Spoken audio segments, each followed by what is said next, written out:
The Kansas City Chiefs, you have my attention. We talked about the Chiefs a lot over the last couple weeks, their defense specifically on our preview shows, and what they did to the Dolphins today. I mean, this is the best performance that they've had this season. And I think a real announcement that we are dealing with something different on defense for Kansas City this year. I think a lot of people were noticing it. The numbers are there, but this was to a national audience with nothing else going on, them really showing everybody what we're dealing with when we're talking about the Chiefs offense this season. Yeah, the fumble return for touchdown was like a nice little symbolism for this defense with just like three different defensive backs getting involved and more blocking. Like it was honestly, that was like a celebration of how they've been playing, and just so much changing the picture after the snap. They were running man coverage. They're being physical with Tyreek Hill, but they're also doing the stuff to what I think can help hinder this offense and sometimes changing the picture on Tua. But just watching like Justin Reed and Brian Cook communicate on the back end, it's like, yeah, this is How great. well they handled all the motions. I mean, Yeah. just completely locked in. And I loved watching them affect the game in all these different ways where you have the blitzes that we know are coming, right? Like the first Watson sack where they bring him off the edge, they bring a linebacker, they drop Karlaftis into coverage, and it's free rusher sack. The sack that McDuffie had a little bit later in the game, they don't bring the linebacker, but they still drop Karlaftis, and McDuffie gets a sack coming off the edge. So you have like the blitzing ninja bullshit that we have with Spags all the time. The physicality that they consistently had with those receivers at the line of scrimmage the entire game and disrupting timing. Sometimes it's a little overzealous. Snead got dinged for a hold on one of them. But that aspect of it where we're going to disrupt timing this entire game, we don't care. That's what we're doing. And then again, the physicality and willingness to tackle on the perimeter from everybody on the second and third level of the defense showing up again. Tramari Connor on the first drive has like a TFL / tackle for like a 1 yard gain. And it's just like, this is it. Like every single one of those guys back there is going to bring that sort of mentality, mindset, presence on the back end. And against this team that all they want to do is gash you on the perimeter, it showed up more than it typically would. But this has been a consistent thing for them all season.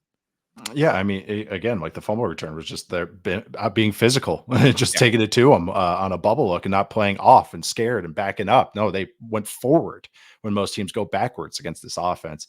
But what you're saying, the physicalness, like how we've both kind of like have noticed, especially last year in the second half of last year, is how much a better tackling team they are. Like Justin Reed was an upgrade in that way, and he kind of sets the tone for that.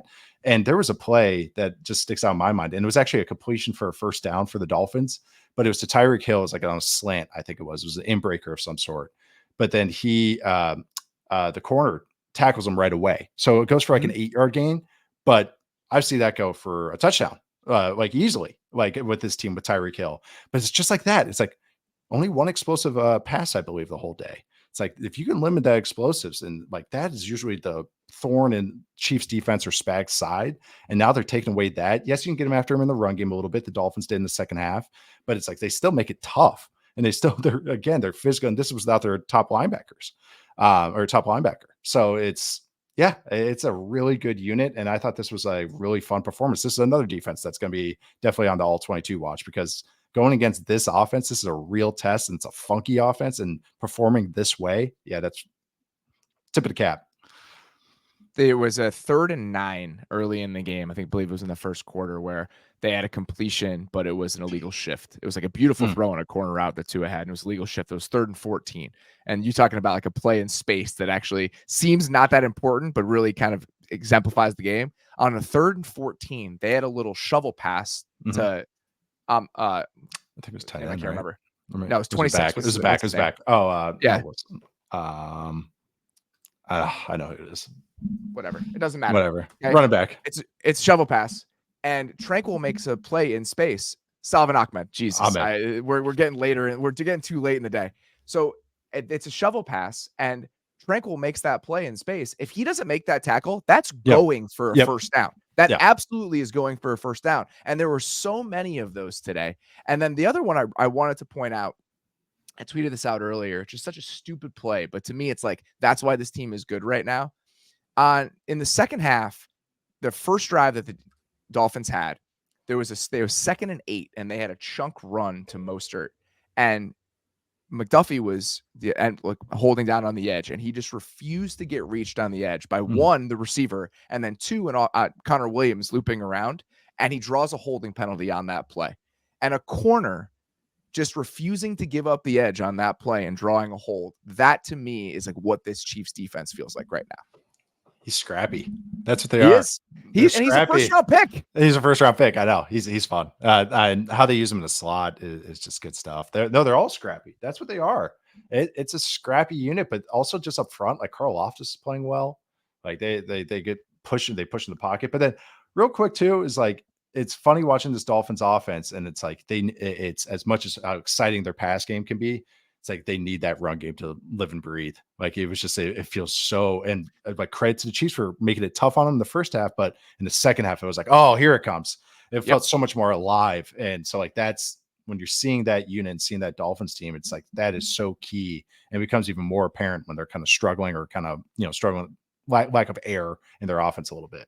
They had 12 yards to go was the average on third down for the Dolphins today. Yeah, that's tough. And it felt like that. And against Spags, it's just hard to live that way. Yeah. Couple other things kind of tangentially related to the conversation about the Chiefs defense. Okay. The Dolphins have a pretty drastic split this year between teams that are awful that they're destroying and really good teams that they're struggling against. Do we feel like there's some validity to this? Do you think this is something that we're going to continue to see moving forward? I think so. I think the better units, especially the better defenses that have offenses that can at least keep up, AKA the best teams, are the ones that are going to give them issues. So, like I said, I kind of feel similar to like the Bills. I feel like this is a valid playoff team because their offenses are good and I feel like they can find answers. But I do think that when they can't score 30 points, like, are they going to lose every game? Like, that's kind of an issue. That's a real issue if you want to be a real team. Good defenses have given them trouble over the last couple of years. I mean, they look like a different team when they're playing against top 5, top 7 sort of defenses. And you look at what the AFC playoff picture is going to be this year. The Ravens and the Chiefs are going to be involved in this conversation. These are the types of teams that you're going to have to beat to get there. So I definitely think that's worth keeping an eye on. On the flip side, the Chiefs did not score in the second half. All right. That's fun. And obviously it wasn't a drop by Sky Moore to blame on either. It wasn't. There was not a drop by Sky Moore to blame it on. A lot of the discourse around why the Chiefs offense has struggled this year is twofold. One, they've struggled to run the ball. They've consistently struggled to run the ball. That continued again today. Yep. Two, secondary pass catchers, creating separation, all of that. I feel like there was probably some of that today. Again, you'd want to go back and watch it, but it did feel like the Dolphins were doubling Travis Kelce a lot or just sending extra bodies his way. But to me, the biggest issue for Kansas City today was they just couldn't hold up front. I mean, they just really struggled to consistently give him time against some of those stunts. And I don't know if that's more of a comment on what the Dolphins front is going to be able to do over the rest of the season. That's a very talented group when all of those guys are healthy, or if that's just one more thing to file away as we're having some issues and some concerns about what the Chiefs offense is.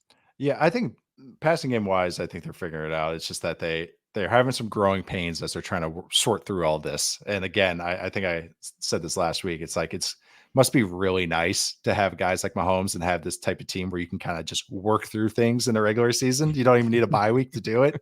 So that's why I feel pretty good that they're still winning games against the Dolphins team that, yes, is still like has a good record. I mean, they're 6-3. So, and like they've given teams issues. So I feel still okay about it. Like, because it is a little worrisome to me. Maybe some get off the opening script kind of stuff too. I think maybe sometimes some of the ad lib stuff, and I think even sometimes the run game is frustrating. I'm still trying to figure out why. Bless you. But also, but then I watch Mahomes make some freaking awesome throws, and then I see the Jerick McKinnon touchdown, and I'm like, oh, there's some nice design stuff because that was a tendency breaker. They usually don't release the running back that way. They release them across the formation, or they release them on swings, and so it's a burst release. You burst to the field. So if you ever, that's what a burst route, I should say. Burst release is actually a receiver thing. Burst route by the running back. He bursts to the field. But he is going through that, and that was a tendency breaker, like I said. So it's like, oh, okay, they can still do that kind of stuff. Like that's why the Dolphins linebackers dropped him. That's why Mahomes was holding on to the ball, because he knew that was going to pop open. So it's like they can still do that. They still have Travis Kelce. They still have Mahomes. They still have this offensive line that I still trust, even if they do have like had some moments today. So I still think they're just like awesome, like a pretty damn good team. Like I still think they're up there. Like you mentioned the Eagles or Ravens. I still think the Chiefs are still in that kind of tier as well. I also think so. I mean, I Yeah, think their offense is absolutely going to they're the figure it one out. seed. I believe they're going to figure it out. I think Yeah, when you have that guy, an offensive line that's going to play much better than it did today, and yeah, the defense playing the way that they are complete enough that I think they're a very scary proposition. It's frustrating to see different issues cropping up. Where yeah. today was pass protection. Some games it's it's a drop here or there. Some days it's just separation among your Yep. secondary pass catchers. Some days it's the running game isn't working. But being able to lean on your defense as you work through some of that stuff, very comforting. And that's where they are right now. And So that's why seven, I feel good about them long term. Is like yeah, it's like they're gonna have good unit on both sides. As long as they stop Hardman starts fielding punts with his heels touching the end zone, that is an epidemic right now. There is some bad punt returning happening right now. that is happening. And I can't I'm done with the wide receiver handoffs and jet sweeps and touch Oh yeah, passes on 3rd and 2. I'm done. yeah, I the short I yard stuff, man. I ultimately deleted the tweet because the stat was actually wrong because that was a pass. Okay. The tip pass to Hardman was a pass. But before that play, before the McCole Hardman -7-yard completion in a short yardage situation, they had 11 carries for 18 yards this year on handoffs to receivers. Okay. 11 carries for 18 yards. And then it There's was some a big gadget guys too. -7-yard completion to McCole Hardman. So if we're lumping that in just for the sake of this conversation, we're talking about 12 receiver touches in the backfield for 11 yards. That's a And great stat. they've lost like 10 points of EPA on those plays. Just stop I know. doing it. I know. Just stop doing it. I know they get like praised. They're always like, oh, we're always in the Chiefs building. We're trying to one up each other with our ideas and like all these crazy designs. It's like maybe just like design a good zone run play. Like maybe just have like a nice like stick route from Patrick Mahomes to Travis Kelce. Like, like just like a quick little out route like Or that. just like the play action rollout that he had to the flat Yeah, where he threw, I I can't know. remember who it was completion to, but just more of that stuff. And they I love ran the to ball on sprint out 3rd stuff. and 1 and Yeah. I think got a little shit for it today and didn't when they ultimately didn't get it. That's fine. Like you don't have to run it, but just put the ball in his hands in some of Yeah. those moments if you're going to do anything. So they Yeah. continue to be very frustrating, but they also continue to win as they do it. I know. Usually teams do the Wildcat quarterback because they're like, oh, we got to government toothpicks this offense, not because not usually don't do it when you have the best player in the world at the position.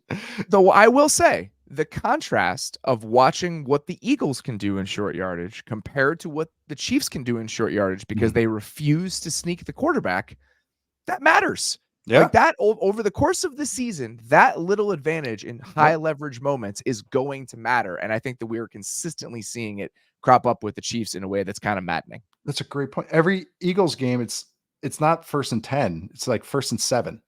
Yeah. Like because it's a race to get once they get in there, they can It's a just sneak it. huge advantage. It's huge. It's huge, especially right now in this league. How good defenses are playing right now. It's a huge advantage.